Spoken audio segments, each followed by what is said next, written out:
말씀드렸죠.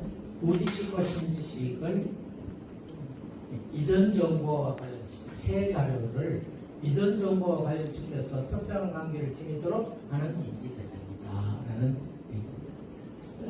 그러니까 공부하는 여러 내용을 서로 분리해 단순히 외우는 것이 아니라 서로 간의 연결을 형성하여 관련성을 맺는 과정입니다. 그래서 구정보와 신정보를 잘 연결하고 통하고 하는 것이 상당히 중요하다는 그래야 뭐가 그렇게 하면 덩어리가 만들어지는 거죠. 덩어리가 만들어질 적에 우리 뇌는 뭘 좋아한다고 그랬죠? 덩어리를 좋아한다고 그랬죠. 이해되시나요? 지난번에 제가 그림을 한번 그렸죠. 해마가 뇌가 좋아하는 속성으로 올 적에 지식 정보가 그렇게 덩어리로 올 적에 쉽게 합니다. 그러나 덩어리로 오지 아니하고 편편 오면은 망각되거나 혹은 그렇게 들어가 할지라도 유실되는 경우가 많다. 듣기는 들었는데 기억이 거의 안 나는 경우도 있고요. 듣긴 들었는데 한참 오랫동안 시간이 지나야 기억나는 경우가 있고요. 바로 기억나는 경우가 있다. 지난번에 제가 저장되는 방법을 점선, 실선 강하게 실선을 그것들 여러분 기억하실 겁니다. 네. 자, 노트 필기 제가 하나 하고 지금 보니까 제가 그건 여기 저장을 안 해놨네요. 노트 필기를 어떻게 하는 게 가장 좋을까? 망각의 원리에 의해서 복습을 미리 하도록 계획을 짜는 걸 말하는데요.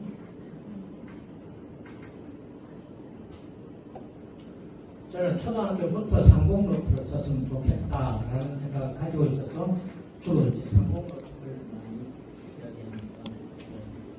이야기합니다. 이게 이제 포네식 노트죠. 포네식 노트 이든 아니든 아무 상관없습니다. 이건 놔두고 이쪽은 놔두고 보통 포네식 노트가 좋은지 왜 제가 이걸 하냐면 강의 시간에 선생님이 강조하는 걸 어디에 적고 여기에 적습니다. 그죠? 여기는 제목이 핵심을 떼고요. 그 다음에 여기는 본문 내용을 텍스트를 여기 있습니다. 중요하고 밑줄 긋고 여기 있습니다. 그리고 쉬는 시간에 3, 4, 3이라고 제가 얘기했죠. 3분 동안 요거 읽고 요약 해도 됩니다. 그럼 집에 가져오면은 이렇게 타이링 하면은 오른쪽에 자연히 또 하나 있죠? 네. 있죠? 요 난이 뭘까요? 복습하는 난이에요. 참고서를 보거나 인터넷을 보거나 추가되는 양을 여기를 또 적죠. 네. 여기를 추가되는 양은 다시 적죠. 그래서 이것하고 이것 다 보고 여기 요약된 것을 다시 수정할 수 있으면 여기 요약하면 돼요. 그래서 양쪽 페이지에 한 시간 공부한 내용이 양쪽 페이지에 저장이 된다. 그런데 그러면 다시 복습할 적에는 어떻게 하느냐? 넘어가느냐? 저는 넘어가지 말고 어떻게 하냐면 A4 용지를 별도로 썼어요. 여기 붙이든 별도로 포스트잇으로 붙이든 작은 지식이 더해주면 포스트잇을 붙이실 거고요. 또 큰 페이지는 A4 용지를 접어서 여기다가 다시 붙입니다. 그리고 A4 내용을 쭉 써서 이 핵심어를 중심으로 이 주제어를 중심으로 여기에 전부 설명이 한 페이지, 양 페이지의 설명이 다 되도록 해놓습니다. 또 복습하는 시간에 추가 양이 생기면 A4 용지를 또 붙입니다. 2장을 붙이든 3장을 붙이든 하여튼 이 페이지에 붙인다. 안 넘어간다. 넘어가지 말고 한 주제어, 한 핵심어, 한 제목에 해당되는 내용들은 다 이쪽에 양쪽 페이지에 정리한다. 원칙을 가지고 있습니다. 그러면 왜 그런가? 잘 보십시오. 그 에빙하우스는 가장 중요한 게 당일 뭐였죠? 복습. 당일 복습.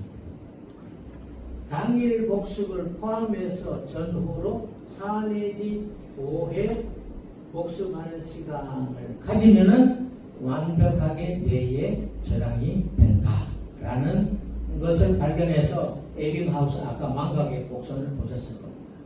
그 망각의 복선의 가장 중요한 핵심이 어디 있느냐면 망각의 복선이 이렇게 됐죠.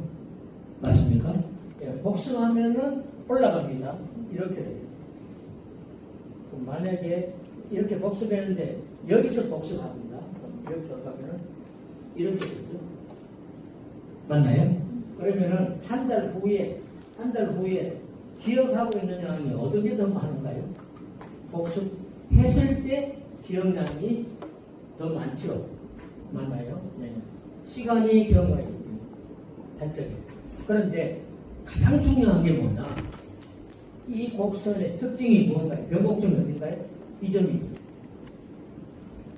툭 떨어져서 그 다음에는 경사가 완만한. 이건 경사가 심하죠. 그러니까 툭 떨어졌고 네. 이 시점에서 뭐 해야 될까요? 복습이에요. 이것이 바로 1일. 만약에 이때 복습 안 하면은 그 다음 치워서 완강해가지고 한 달이 되면은 기억하는 게 10%밖에 안 됩니다. 나머지 90%는 달립니다. 그래서 공부하는 요령이 뭔가요? 시점별로 어쨌든 복습하면 그만큼 그래서 공부하는 요령이 뭔가요? 시점별로 어쨌든 복습하면 그만큼 기억량이 더 많아진다는 것. 이게 망각의 복습의 특징입니다. 그러면은 어디에다가 중요하게 복습을 해야 될까? 복습이 4, 5회 반복 복습하는 것이 좋다. 그래서 제가 찾은 것이 뭐냐면 이렇게 툭 떨어지는데 여기서 하자. 이게 1시간입니다. 그 다음에 툭 더 떨어지는 것이 1일입니다. 그 다음에 완만한 곡선이거든요. 꼭 필요하다면은 에빙하우스는 15일과 1개월을 이야기합니다. 그런데 저는 7일, 15일, 한 달, 이렇게 7일 하나 더 놓습니다. 한 번, 두 번, 세 번, 네 번, 5번. 요게 주기입니다. 이때 복습해야 된다. 자, 그럼 잘 보십시오. 이제 국어, 중학교 1학년, 시란 무엇인가? 란 노트입니다. 국어 노트입니다. 국어 노트에 이렇게 주기표를 만듭니다. 하나, 둘, 셋, 넷, 5. 네. 자, 오늘 며칠이죠? 26일입니다. 26일. 국어 오늘 학교에서 공부했습니다. 노트 필기 했겠지요? 해야 됩니다. 안 하면 이거 아무 의미 없어요. 대전제는 노트 필기하는 게 전제입니다. 노트 필기를 했어. 이렇게 해가 왔어요. 그 다음에 이제 국어 1단원을 시란 무엇인가 아닌 시일 테고요. 시란 무엇인가 오늘 와서 복습합니다. 근데 복습하려고 보니까 교과서와 노트밖에 없어. 그러면은 어떻게 하면 되나요? 참고서 뭐 사야죠. 본인이 사야 됩니다. 본인이. 이게 자기 주도성입니다. 본인이 필요한 국어 참고서, 국어에 필요한 백과사 옆에 놔두고 한자 5편 내기 놔두고요. 쭉 다 놔두고 그리고 혹시 인터넷으로 한번 들어가면 AI 요즘 있으니까 AI 들어가서 시간 무엇인가 질문해보면 쭉 쏟아지죠. 맞나요? 그 중에서 내가 오늘 오전에 공부했던 거 하고 비슷한 것 있으면은 예 가져와서 출력해서 여기 붙이면 돼요. 여기. 아니면 여기 쓰든가 하면 돼요. 그 복습하는 날이 5월 26일입니다. 공부했습니다. 그럼 잡으세요. 하나, 둘, 셋, 4번 남았어요. 4번 남았는 복습 계획이 당일 복습함으로 자연히 짜여집니다. 어떻게? 당일 복습했죠. 그 다음에 당일 복습했죠. 7일, 15일, 1월. 네. 7일 후 언제일까요? 뭐 6월 5일. 네. 그 다음에 이러면은 저것밖에 안 돼요. 한 번 더 없지요. 그래서 저는 7일 7일 다시 6월 12일 7월 7일 7일 7일 15일 그 다음에 6월 20 27일 그 다음에 한 달 7월 27일 이렇게 복습하는 계획 일자가 나올까 안 나올까요? 나오죠. 그러면은 이제 다이어리로 갑니다. 다이어리에 가서 5월 26일 오늘 복습했으니까 놔두고요. 6월 5일자로 갑니다. 그럼 6월 5일자에 6시부터 지금 복습은 20분 정도 걸렸다면은 혹은 30분 정도 걸렸다면 다음 복습은 몇 분 걸릴까요? 요거 보는데 복습하는 쪽에 쭉 눈으로 보고 글로 읽고 하더라도 10분 이상 잘 안 갑니다. 그럼 6시에서 6시 10분 그거 일단 복습 맞죠? 네. 오자마자 이거부터 먼저 복습하고 그 다음에 6시 10분부터 6시 30분까지는 요날 이날 6월 5일에 해당되는 그거 몇 단은 있을 겁니다. 그거 복습하죠. 자동으로 들어가요. 그죠? 그 다음에 수학이 위에 있을 거 아닙니까? 요거는 뒤로 미루던가 아니면 수학 복습 6시 20분부터 뭐 6시 50분 그 다음에 사회 과학 뭐 이런 것들이 이런 노트로 주기가 있는 노트를 작성하면 자연히 그 다음 복습하는 요날 복습하는 게 자동으로 나와요. 과목. 그럼 여기에 그 과목들을 쓰고 그 다음에 오늘 하는 것은 뒤로 미루어서 왜 복습 시간이 많이 가니까 뒤로 미루어서 하고 여기 10분간씩 복습하는 거는 위로 과거에 해서 이날 정해진 거. 그럼 사회 과목도 이렇게 했고 과학도 이렇게 작성했고 뭐 작성하는 것은 전부 이 주기표로 이 주기표를 어떻게 만들지 예 제가 사실 이거 하려고 했는데 만들어서 안 될 것 같아요. 그래서 여러분들이 이거를 하는 요령이 있습니다. 요거 빼버리고 이렇게 만든 고무인을 하나 만들어가지고 고무인 만들어 그렇게 계속 노트에다가 찍어 놓으면 돼요. 지금 날짜만 쓰면 돼요. 그리고 누구는 본인은 다이어리로 갑니다. 그럼 다이어리에 잘 보십시오. 계획표에 10분 단위 복습 계획이 만들어지고 30분의 복습 계획이 만들어져요. 맞습니까? 그러면은 다이어리를 1년간 이렇게 작성을 했다. 그러면 10분 계획 회로가 돌아가는 거예요. 10분 계획에 대한 1년간 만약에 이 주기표를 활용해서 복습을 했다. 그러면 10분 복습 계획을 통해서 10분 계획 세우는 게 자연히 습관화됩니다. 예, 시간을 엄청 아끼는 복습 계획이 만들어집니다. 그래서 다이어리와 함께 플래너와 함께 노트 필기를 이렇게 복습 계획을 만든다. 자, 그건 제가 이 에빙하우스의 힌트를 얻어가지고 이 주기표를 만드는 복습 계획이 나온 겁니다. 그러니까 복습 계획이 나오니까 이거를 일정을 요것만 적기는 적어 놓는데 다이어리에 적어 놔야 기억이 나잖아요. 그래서 6월 5일자 딱 펼치면 뭐가 먼저 나오면 그 전에 적은 이게 나와요. 그거 일단은 복습이 나와요. 그럼 그거 노트 펴가지고 이 과정에 와서 복습합니다. 그럼 뭐 네. 만약에 이때 안 했다 그러면은요 다이어리로 가셔가지고 이 복습 하셔야 돼. 어쨌든 주말에 하든 어쨌든 복습을 하셔야 돼. 왜? 4, 5회 복습을 해야 내 머릿속에 완벽하게 자리 잡는다. 이거 어떻게 하는지 기억나시나요? 자, 이해되셨나요? 확실히 이해되셨죠? 그래서 이거를 주기가 있는 노트 필기법이라고 합니다. 네, 주기표가 있는 노트 필기법. 그래서 그 주기표는 이건 여러분들이 정하게 되어 있습니다.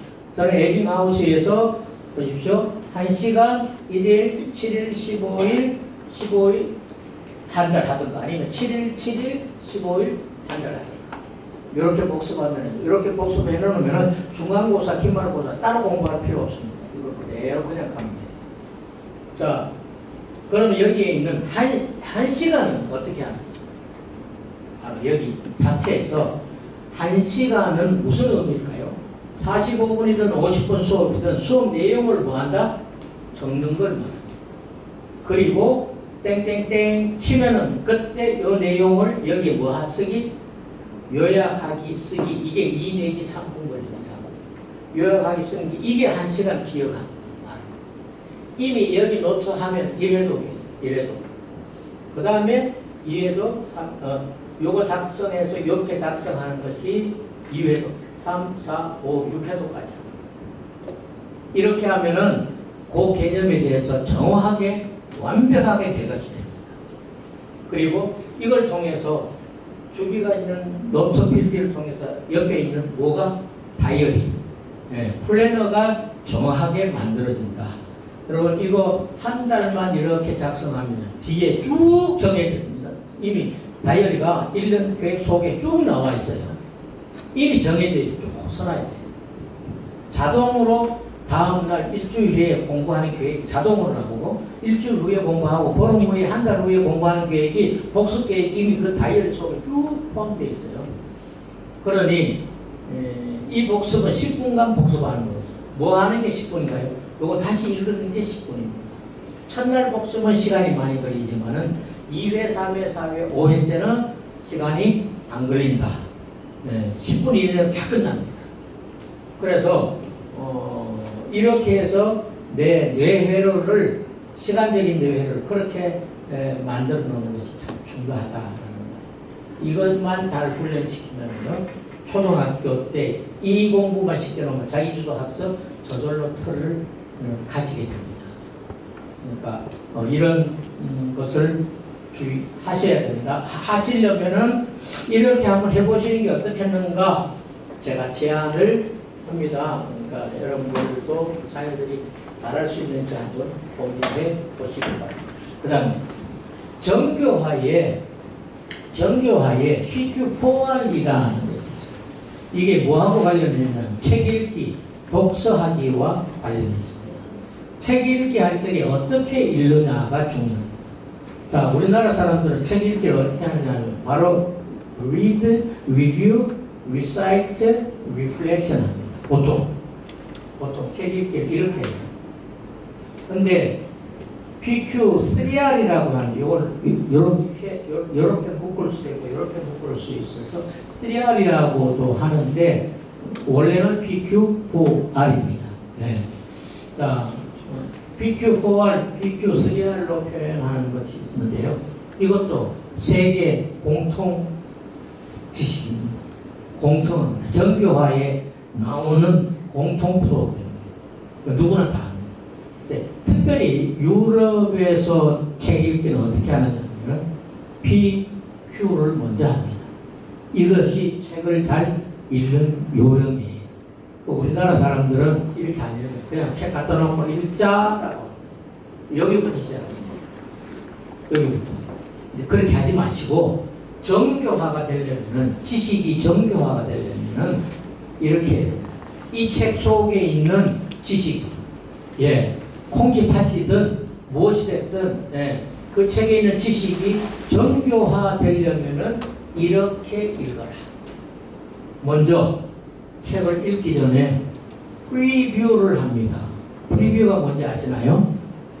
여러분 도서관에 가서 서점에 책 읽을 적에 다 읽어보고 책을 선정하나요? 뭐 보고 선정하죠? 제목이죠. 제목이 책 한 권의 내용을 다 압축해서 짜면은 그거 하나 나옵니다. 마치 성경 66권을 짜면은 성경이라고 나옵니다. 그렇듯이 짜면은 그래서 제목을 아이에게 읽힐 적에 잘 메시지 전달해야 돼요. 제목. 이 제목이 어떻게 구성되었는가 한번 볼까? 그래서 지연이 말도 읽어주고요. 목차도 쭉 읽어줍니다. 아예 책 읽게 하죠. 그래서 개관하기를 문제예요. 그래서 그 다음에 질문합니다. 개관하기는 목차 쭉 나왔죠. 제목 알게 됐죠. 그 다음에 목차가 쭉 나와서 얘야, 이 목차 보고 네가 생각나거나 혹시 이 책을 읽는 동안에 이 목차와 관련해서 질문할 것이 없니? 생각나는 거 없니? 질문해봐요. 네. 그러면은 뭐가 궁금하고 뭐 이렇게 나올 거예요. 여러분들도 마찬가지입니다. 책 읽기 하기 전에 지은이가 글 쓴 거는요, 책 한 권을 전체를 요약해서 쓴 겁니다. 그게 다 나와요. 그럼 또 그것도 일회독이에요. 제목 한 번 읽으면 일회독. 그 글쓴이의 내용을 한 번 읽으면 그것도 일회독입니다. 그 다음에 목차 한 번 읽으면 또 일회독이에요. 그리고 일회독을 하는 거예요. 그럼 그때가 4회독이 시작되는 거예요. 이 정독이죠. 책은 정독하셔야지 타독하시는 거 아닙니다. 저는 타독하지 말고 정독해라. 그리고 독서 노트를 반드시 만들어라 라고 이야기하고 싶은데, 유아들일 경우에는 개관하기. 먼저 반드시 제목을 보고 정했으면은 지은이 옮긴이 말이든 지은이 말을 반드시 다 읽고, 그 다음에 목차, 그거 읽고 목차를 쭉 읽으면 대충 전체 그림이 나와요. 숲이 보여요. 아, 뭘 이야기하려고 하는구나. 그런데 구체적으로 뭘 이야기하는가? 혹시 내가 이 책을 읽으면서 이런 점을 생각하고 있을까? 질문. 그걸 별도로 체크를 해서 질문을 적어 놓습니다. 그리고 책을 읽기 시작합니다. 그러면 질문에 대한 답도 찾으려고 하면서, 원래 책이 강조하고 있는 중요한 거 밑줄 끄면서, 밑줄 끄면서 내 질문에 대한 답은 있는지, 저자가 말하고 싶은 게 뭔지 생각하면서 읽는 거예요. 그래서 한번 읽었습니다. 다시 리뷰합니다. 한 번 더 읽습니다. 리뷰하는 것이 또한 좀 이게 복습하기죠. 그 다음에 외울 것이 있다면 밑줄 친 거 외울 것이 있다면 그 다음에 암송하고 그 다음에 다시 한번 리플렉션 합니다. 이렇게 했을 적에 이 책이 가지고 있는 내가 글을 읽고자 하는 것의 내용을 확실하게 정교화시킬 수 있는 내용이 된다. 그래서 지식을 정교화하려면 PQ4R로 읽어라. 이 중에 이 두 가지가 중요하다. 두 가지가 중요하다. 그래야 질문까지 해야 질문을 찾으려고 하면서 꼼꼼하게 정독하면서 제대로 글을 읽어 내려가면서 문장을 잘 해독할 수 있다. 이렇게 죄송합니다. 이렇게 미안합니다. 이렇게 읽기하고 리플렉션하고 암송하고 제일 끝에 다시 한번 전체를 보기 리뷰. 그래서 프리뷰고 리뷰입니다. 보는 건 보는데 프리를 먼저 한번 하고 그 다음에 다시 리뷰. 이렇게 프리뷰에서 리뷰로 끝나요. 죄송합니다. 자, 이렇게 지식의 정교화를 통한 책 읽기 혹은 지식은 이렇게 되어야 된다. 그래서 여러분 여기 자세히 보시면은요, 이것이 전부 반복 복습이에요. 이 내용 자체가 반복 복습이에요. 결국은 이렇게 읽는 것 자체가 에빙하우스의 망각의 원리를 위한 이렇게 읽는 것하고 별 차이 없을 겁니다. 근데 지식이 정교화되는 방법이기도 하고 이렇게 읽는 것도 있다 말씀을 드리도록 하겠습니다. 자, 여기에 대한 설명 뒤에 다 제가 붙여 놓았습니다.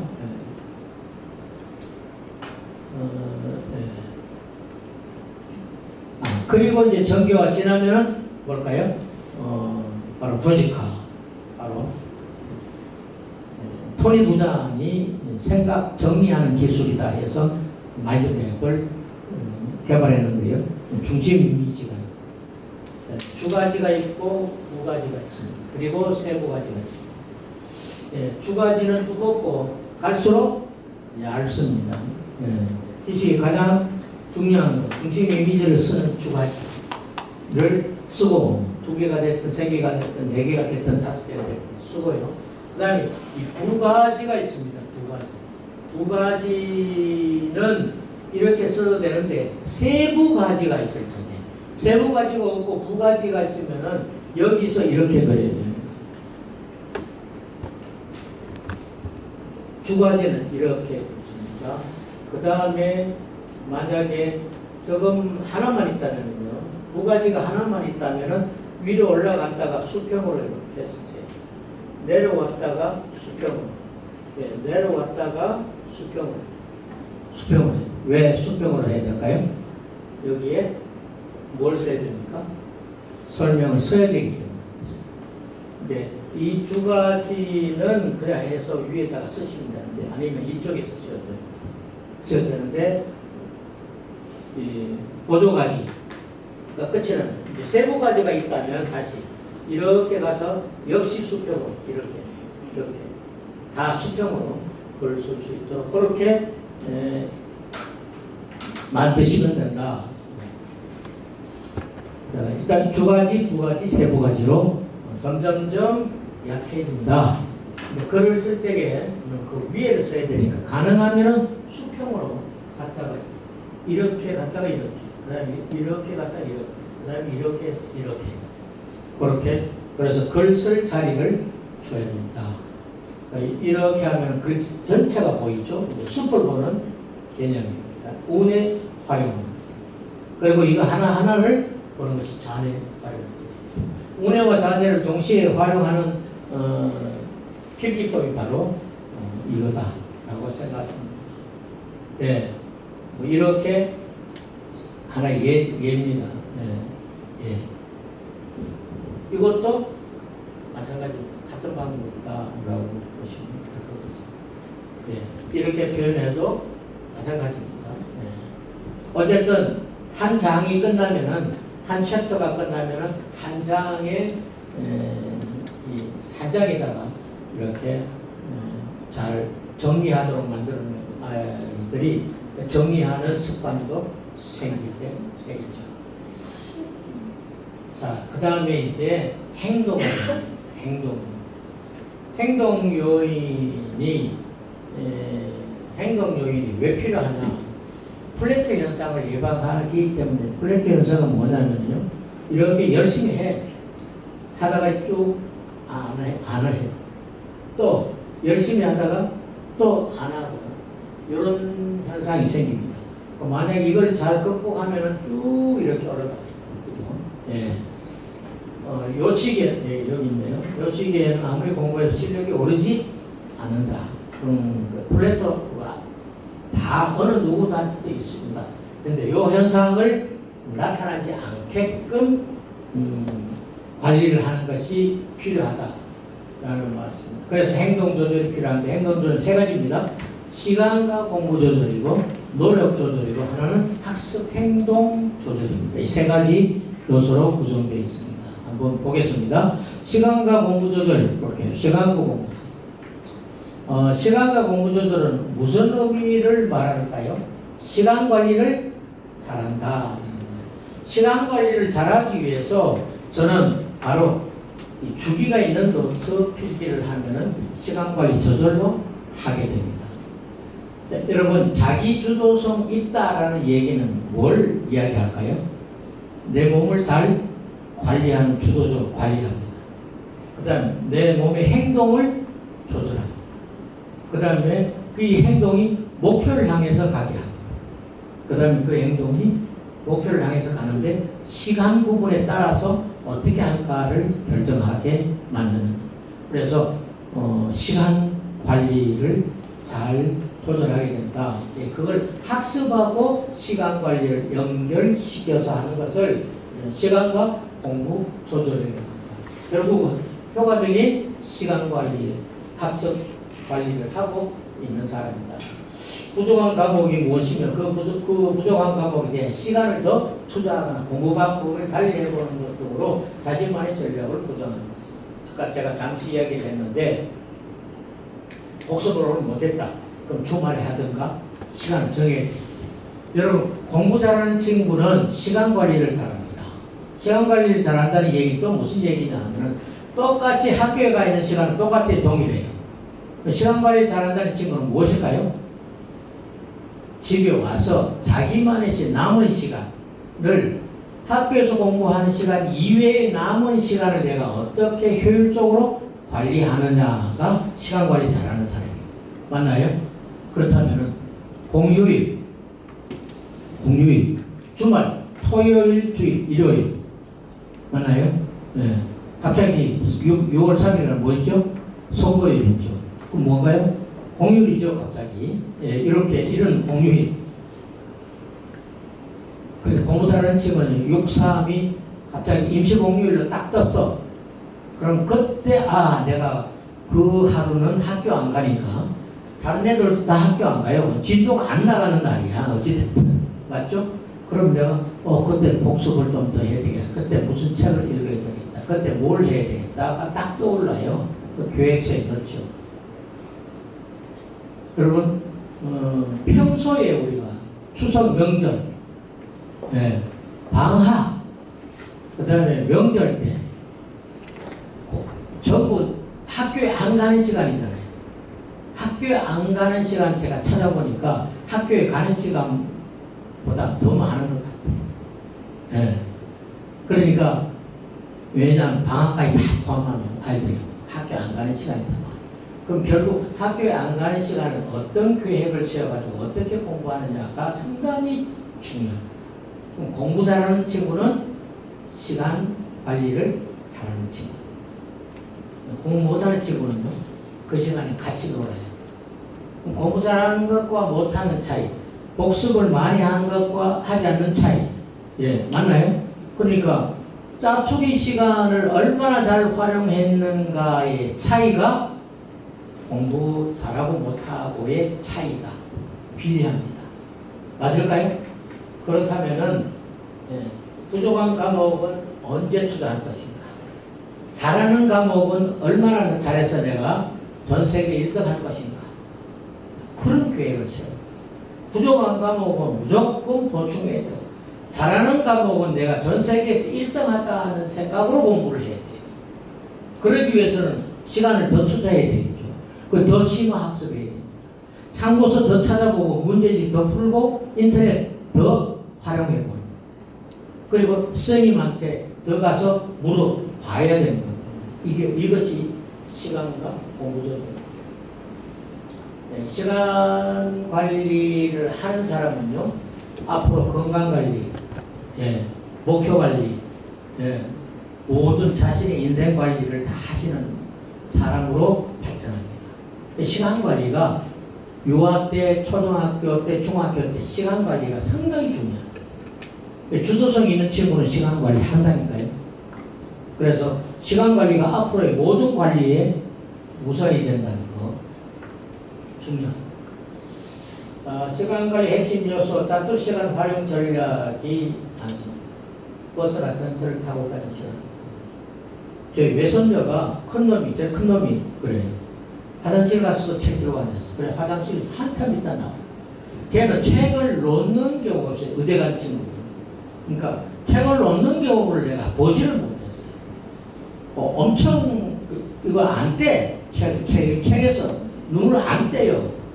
어떨 때는 밥 먹을 때도 옆에 놔두고 밥 먹고 있어요.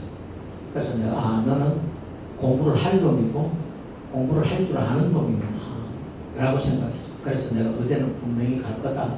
너는 의사 갈 거다. 32개월 때 의사 된다고 하는 것이 결국은 의대 가서 지금 성대 의대 다니는데요.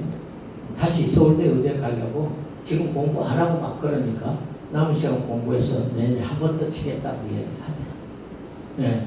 여러분 시간 관리 상당히 중요합니다. 여기에 대해서 여러분들이 공부 좀 하실 필요가 있습니다. 이거 다 여러분들이 강의 안으로 다 활용하셔야 됩니다. 활용하시라고 드린 거니까 저는 왜 내 걸 가지고 하지? 이거 가지고 더 잘 만드셔가지고 여러분들이 하실 수 있으면 좋겠습니다. 자신만의 계획표를 잡습니다. 그래서 시간 계획표가 있는가, 학습 플래너가 있는가, 상당히 중요합니다. 플래너에 일간, 주간, 월간, 연간 계획표가 있어야 돼요. 중장기 목표가 있어야 돼요.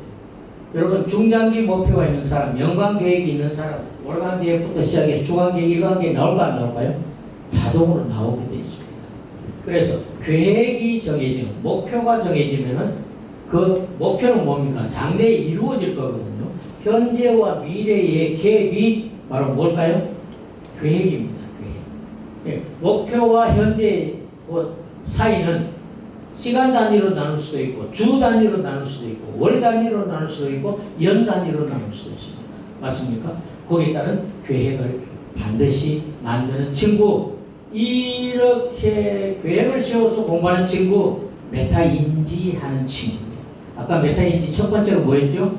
계획이죠. 그리고 그대로 진행되는가 안 되는가를 뭐 하는 거죠? 점검해보고. 그러면서 잘 안 되는 것은 서로 조절하고, 평가해서 조절하고. 망가이고 했고요. 자, 시간계획표. 제가 학습 코칭 할 적에 제일 먼저 이거부터 먼저 합니다. 1시간 나기. 이거 제가 출력해가지고 매일 오면은 이거 한 주간 계획에 있는 거 1일 계획표 7장 주거든요. 한 장 주거든요. 월요일부터 토요일까지 쭉 계획해 있는 거 가지고 처음에는 몇 띄엄띄엄 오다가 나중에는 자세하게 제곡제곡 다 채워놓습니다. 그렇게 훈련하는 게 중요합니다. 이거 여러분 만드셔가지고 아이들하고 같이 한번 계획을 세워보십시오. 기상부터 여기에 지침하는 친구들도 있습니다. 여기 지침하는 친구도 있을 텐데 안 쓰면 되는 거니까요. 네. 여기 1시간 단위로 계획을 짜는 겁니다. 1시간 단위로 먼저 계획을 짜다가 아까 복습 계획을 하다 보면 몇 분 계획이죠? 10분짜리 다이어리를 쓰게 되어 있습니다. 네. 주기표 여기 제가 놨습니다. 처음에 적에는 제가 3일, 5일, 7일 이것은 만각의 곡선을 어떻게 가는가에 따라서 여러분들이 주기표를 만드시면 됩니다. 노력 조절. 노력 조절은 뭘 말하는가? 노력 조절 잘 보십시오. 학습상에서 어려움이 지금은 주변에 도움을 요청하여 적극적으로 문제를 해결하면 행동 조절 전략이다. 아까 김수영이 찾아가서 선생님 찾아가서 물어보고 공부했어요. 그 친구. 공부를 제대로 하려고 했습니다. 그래서 사실 이 자기 조절을 잘하는 능력인데요. 내가 모르니까 찾아가서 선생님을 찾아가는 게 제일 좋고요. 그 다음에 모르면 인터넷 들어가면 되죠. 또 모르면 요즘 어디 들어가네? AI 들어가면 돼요. 모르면 누구한테 물어보면 돼요? 부모한테 물어보면 돼요. 모르면 누구한테 물으면 돼요? 내 반에서 공부 잘하는 놈이 있어. 그놈한테 내가 전화 한번 해봐야 되겠다. 야 친구야, 딴소리 하는 게 아니라 친구야, 내가 복습하는데 너는 어떻게 생각해?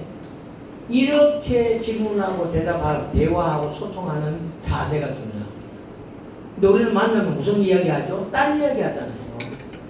근데 노력 조절이 뭐냐? 학습과 관련해서 내가 잘 모르는 부분, 그것을 도움을 청하는데 그런 노력이 필요하다는 거예요. 네, 그것은 책의 노력을 필요하고 도서관 가서 뒤져보는 노력도 필요하고요.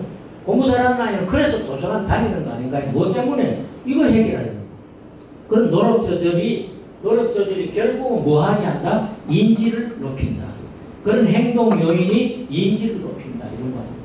이해되셨나요? 네. 자, 그 다음에 도움 구하기 유형은 학습 자원 요청, 인적 자원 요청. 여기 보시면 학교 동료, 교사의 질문, 학원 등록 수강, 부모님 학습 번째 질문. 학원 등록 수강이 늘어났습니다. 학원 등록 이때 하는 겁니다. 내가 한 학기 해보니까 아니면 한 달 해보니까 계속 복습하고 하긴 했는데 내 머리 한계가 있다. 그래서 조금 필요하다. 그러면 어디로 가는 거죠? 학원은 그때 필요합니다. 그래서 갔다가 도움이 됐으면 다시 돌아가야 돼요. 그래서 자기주도 학습을 해야 돼요. 근데 자칫 잘못하면 내가 그동안 시간 관리를 잘 해왔는데 거기 가면 자칫 잘못 거기 타성이 찢어버리면 시간 관리 다시 그동안 했는 거 다 놓칠 수가 있습니다. 그래서 부모는 학원 갔을 적에 아이가 어느 정도 도움을 받는지를 점검을 해보고 도움을 받고 있는 게 확실하고 괜찮아? 너 이제 학원 안 가도 되겠네? 그러면은 스스로 학원 안 가도록 정리를 해야 됩니다. 그것은 도움 이게 유형을 할 뿐이지 학원이 주동 기간으로 만들면은 내가 공부하는 자기수 학습하는 다 잊어버리거든. 네. 행동 조절 요인 중 이 도움 구하기는 자기수 학습에 매우 중요한 성공 요인이다라고 제가 기록을 해놓았습니다. 유의미 학습이라는 얘기 했고요. 학습에서의 학업 성취를 향상시키기 위해서는 교수자 또는 동료 학자들을 통한 적극적인 인적 자문 행동적 전략 활동이 필요함을 강조한다. 초등학교 때 그런 연습이 되면 중고등학교 가면은 친구들하고 어떤 주제를 놓고 아니면 어떤 모르는 부분을 놓고 토론이 가능해집니다. 친구들하고 토론하는 분위기. 야 친구야 오늘 우리 저기 뭐 스타벅스에 가서 오늘 배운 거 가지고 서로 잠시 한번 토론하고 집에 갈까? 가능하지 않나요? 그죠? 그러면은 그 커피숍이 아이들의 토론장이 되는 겁니다. 거기 가서 줄줄대고 딴 이야기 하는 게 아니고 잡담하는 게 아니고요. 예, 그런 분위기를 12년간 그런 분위기 만들어주는 것이 중요합니다. 예. 자기주도 학습 능력, 도움구하기 능력, 그 다음에 이제 요즘 만들어지는 것이 제가 연결학습 능력, 연결학습 능력이 조금 전에 말씀드렸죠. 온, 오프라인 연결학습입니다. 동영상도 볼 수 있고 인터넷 얼마든지 AI 활용하는 연결학습 능력이 이제는 좀 필요하다. 이해되셨나요? 디지털 역량을 좀 활용해야 된다라는 말씀을 드리고 행동조절 끝으로 세 번째 학습 행동조절 요거는 장애물 제거합니다. 장애물 제거. 장애물이 뭔가요? 학습자가 공부하는 데 있어 방해 요소, 학습 때문에 차단하는 것을 우리는 주로 주의 집중이라고 하는데 주의 집중의 반응의 요인은 외부 요인도 있고 내부 요인도 있습니다. 내부 요인은 잡념이나 동기 부족이 주로 많은 거고요. 근데 외부 요인은 컴퓨터, 오락, 뭐 이런 거요. 이런 학습 환경의 모습이다. 이런 것을 내가 스스로 조절하는 겁니다. 그래서 장애 요인은 내가 뭐 하는 거죠? 차단하는 노력이 필요해요. 그 행동 조절 요인입니다. 네. 공부 잘하는 친구들은 바로 학습 장애물이 무엇인가 스스로 차단합니다. 스스로. 맞나요? 공부 못하는 친구는요, 이거 차단 못하는 거예요. 오히려 거기에 매몰될 수 있습니다. 예. 집중력이란 인지능력, 결국은 인지능력인데 이런 것들을 말하고 있습니다. 상당히 집중력 향상을 위해서 필요하다. 연습 어떻게 하면 좋은가 이런 훈련들을 하게 할 필요성이 있습니다. 그래서 저는 집중력을 향상하기 위해서 초중학교 때 6학년까지 정도는 검도 있죠. 검도를 배우게 하면 상당히 좋은 것이다. 네, 집중력. 그 집중력이 정신통일에 상당히 많이. 태권도나 운동은 이 힘의 균형이 있어 공격력이나 이런 것 때문에 좀 조금 생각을 자칫 잘못하면은 만용을 부릴 수 있는데요. 검도는 그렇지 않습니다. 네, 검도는 거의 정신 통일에 집중력을 향상하는데 거의 올인합니다. 네, 그래서 검도를 한 초등학교 6학년까지 검도가 있죠. 그 다음부터 공부하면 돼요.